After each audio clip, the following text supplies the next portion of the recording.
BYD의 미지급 어음만 76조에 해당된다. 이런 기사를 제가 봤습니다. 그래서 관련된 내용들을 좀 살펴보다 보니까 굉장히 흥미로운 구조를 띠고 있더라고요. 요즘에 또 34%의 파격 할인을 한다라고 해가지고 BYD가 진짜 뭐 어렵나? 뭐 이런 생각도 좀 들었었는데, 제가 이번 내용을 조사하면서 느꼈던 건 뭐였냐면, 왜 이런 상황인가에 대해서 크게 두 가지 이유가 있을 수 있어요. 첫 번째는 진짜 어려워서, 두 번째는 일부러 돈을 늦게 준다. 뭐 이런 원인이 있을 수 있는데요. 물론 어렵고 일부러 둘 다가 원인일 수 있겠지만, 제가 이번에 자료를 조사하면서 느꼈던 거는 일부러 그런다라는 느낌을 좀 많이 받았습니다. BYD가 지금 하고 있는 게 어음을 발행하는 형태로 해요. 이게 어떤 말이냐면, 예를 들어서 일반 업체들도 대략적으로 뭐 한 100억 원 정도의 물품들을 받았을 때, 혹은 뭐 부품이나 원자재 이런 거를 조달받았을 때, 그걸 공급해준 업체한테 즉시 바로 현장에서 돈을 지급하는 형태는 흔하지 않습니다. 대부분 다 뭐 몇 주 지나거나 아니면 그 달이 끝나고 나서 정산하고 돈을 주거나, 아무리 늦어도 뭐 분기 내로는 돈을 지급하는 형태가 일반적인데요.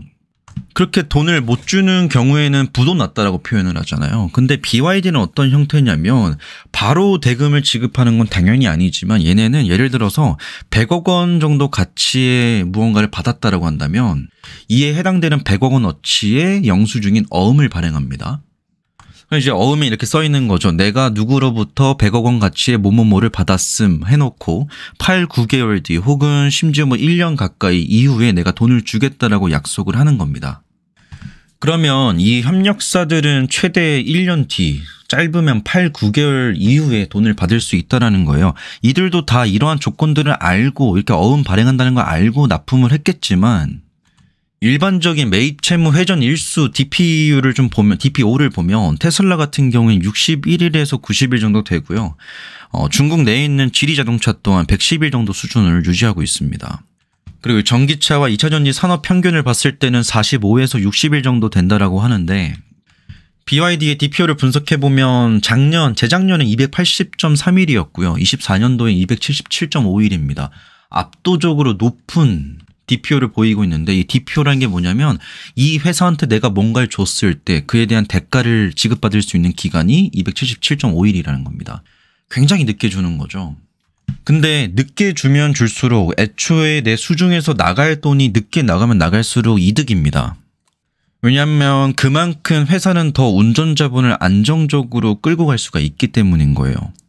그럼 이 구도에서 빌려주는 사람은 최대한 빠르게 돈을 받고 싶은 거고, 빌려간 사람은 최대한 늦게 돈을 갚는 게 이득입니다. 근데 이 구도에서는 BYD와 공급업체가 있다라고 한다면, BYD가 물건을 다 받아놓고 돈을 안 준 거기 때문에 빌린 입장이란 말이죠. 여기서 웃긴 거는, 예를 들어서 어음에 결제되어 있는 게 뭐 8, 9개월 설정이 되어 있어요. 일반 업체들보다 뭐 한 두세 배 정도 더 늦게 주는 건데, 중간에 공급업체가 갑자기 돈이 필요할 수가 있습니다. 이게 운영을 하다 보면 돈이 모자랄 때가 있잖아요. 그럼 내가 한 8, 9개월 기다려야 되는데 좀 미리 2, 3개월치를 미리 좀 받고 싶어요. 그럼 이자를 내야 됩니다. 그럼 어음에는 100억 원 8개월 뒤라고 써 있었는데, 3개월 후에 가면 100억 원에다가 뭐 할인을 붙여가지고 0.95 이렇게 붙여서 5억 원을 할인시키고 95억만 주는 거죠. 그래서 이런 게 좀 갑질이라고 보여질 수도 있는 건데, 사실 이런 것들 다 감안하고 공급업체들도 달려드는 거니까요. 이건 뭐 어쩔 수가 없다라고 칩시다. 뭐 실제로는 이렇게 생겼다라고 하고요. 아까 말씀드렸던 그 증서가 정확한 이름은 현금 대신 DDN이라는 전자채권 증서를 발행받는 거고, 여기서 중요한 거는요, BYD의 상업적 신용에 기반한 전자신용증서라는 겁니다. 그러니까 이 대금을 지급하는 것 자체를 은행이 보증해 주는 게 아니라는 거예요. 물론 이 조기 현금화를 하고 싶을 때 이 플랫폼 내에 참여하는 은행들과 같은 기관들로부터 현금을 미리 받을 수는 있지만, 이 전체 대금에 대해서 은행이 보증하는 구조는 아니라는 겁니다. 이게 우리나라 사람들한테는 크게 와닿지가 않을 수 있는 게, 아직까지는 우리나라 기업들과 BYD가 뭐 긴밀하게 거래를 하고 있지는 않아요. 근데 예를 들어서 우리나라에 있는 어떤 기업이 BYD에게 한 뭐 5천억 가량의 공급을 하고 돈을 받으려고 했는데, 다른 기업 가면 뭐 3개월, 2, 3개월이면 받아가지고 해당 분기 아니면 다음 분기에 실적을 인식했다라면 이 기업과는 거래를 했는데 뭐 거의 8개월, 9개월, 1년 가까이 돈을 못 받는 거예요. 뭐 그거야 미리 계약해 놓은 조건에 따라서 따라갔겠지만 만약에 이 상황에서 BYD는 운전자분을 더 효율적으로 관리할 수 있다는 이점을 가져가지만 이 돈을 받아야 되는 기업들 입장에서는 갑작스럽게 그 8, 9개월 동안 변수가 생겨서 해당 기업이 채무 불이행을 하면 이건 굉장히 큰 도미노 현상을 일으킬 수가 있습니다. 1업체한테 못 갚으니까 2업체 못 갚고 3, 4, 5, 6, 7 연쇄 부도가 날 수도 있다는 거죠. 그리고 참고로 요 발행 어음들은 뭐 다른 업체들이 말하는 거는 뭐 21년도에 출시됐다라고 얘기를 하는데요. 다른 자료를 몇 개 보니까 2018년도 11월부터 이미 발행이 되기 시작했다라는 겁니다. 그러니까 BYD 실적이 어떻고 뭐 판매가 어떻고 이런 내용들이 나왔을 때 회사의 실적 안에 포함되어 있는 내용들이 이 발행 어음들이 2018년도 자료부터 포함이 되어 있다는 거고 이건 해당 회사에 대한 부채 리스크를 과소평가함과 동시에 회사의 자산 안정성에 대해서는 또 과대평가하는 그런 측면도 있다는 거죠. 그러니까 핵심은 이겁니다. 뭐 이런 식으로 대금 지급 시점을 연장하고 운전자분 효율성을 높인다라는 거. 이건 어떻게 보면 BYD가 굉장히 악랄하고 영리하게 잘 관리하는 거기도 합니다. 그냥 철저히 그냥 기업 관점에서 보면. 근데 문제는 이 회계 처리 기준인 것 같아요. 그러니까 세계의 회계 처리 기준은 IFRS라는 국제 회계 기준이 있고 US 갭이라는 미국에서도 통용되고 일반적으로 좀 통용되는 그런 회계 기준이 있습니다. 둘 간의 차이점은 이거를 뭐 부채로 인식할까, 자산으로 인식할까, 순수히 비용으로 인식할까, 수익으로 인식할까, 뭐 이런 차이점부터 비용과 수익성을 인식하는 그 시점을 초반부 약관이 후반부 뭐 다양한 그런 차이점들이 있는데 둘 간은 서로 치환이 됩니다. 그래서 어떤 차이가 있어도 그걸 치환해가지고 통용시킬 수가 있어요. 근데 지금 현재 BYD의 실적을 보거나 어떤 재무제표 아니면 이 회사의 현재 겪고 있는 상황들을 좀 뚜렷하게 보기 위해서 한계가 있는 게 BYD는 현재 IFRS나 US 갭을 따르지 않고 있고 그냥 중국 자체 회계 기준을 따르고 있는데 이 내용을 좀 간단하게 말하면 예를 들어서 아까 100억 원 규모의 뭘 받았고 그거에 대한 증서를 발행했다라고 하잖아요. 그럼 BYD는 실제로 그 100억 원을 아직 갚지 않은 겁니다. 그 증서에 해당되는 대가를 해당 공급 업체가 수령하는 시점까지는 아직 이 해당 부채가 해소되지 않은 건데 BYD는 마치 이게 해소된 것처럼 반영할 수 있다는 거죠. 그래서 GMT 리서치가 이번 사건에 대해서 막 리서치를 하고 이건 문제 제기를 했던 건데 기업의 실질적인 레버리지 수준을 과소평가했다라는 비판을 피할 수가 없는 거죠. 100억 원의 돈을 받고 지급하지 않은 상태로 다른 기업들 한두 달 내로 갚는 거를 8, 9개월까지 간다라는 거는 적어도 그럼 예를 들어서 2달 내로 갚을 수 있는 걸 9개월까지 밀어서 9-2 하면 7개월 동안 이걸 레버리징 땡기는 겁니다. 남의 돈을 가지고. 이러한 부분에 대해서 과소평가를 한다라는 비판을 받고 있는 거고요. 지금 24년도 기준으로 봤을 때 이 회사의 매출 증가 속도보다 지불 의무가 훨씬 더 빠르게 증가하고 있습니다.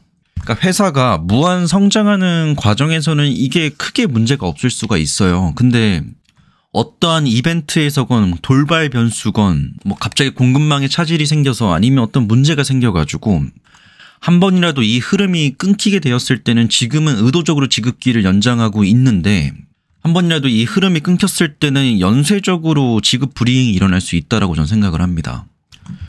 그리고 현재 BYD의 현금성 자산과 부채 그리고 기타 지급 항목들을 보면 외관적으로 봤을 때는 현금 및 현금성 자산이 지금 굉장히 1549억 위안으로 굉장히 높게 표현되고 있습니다.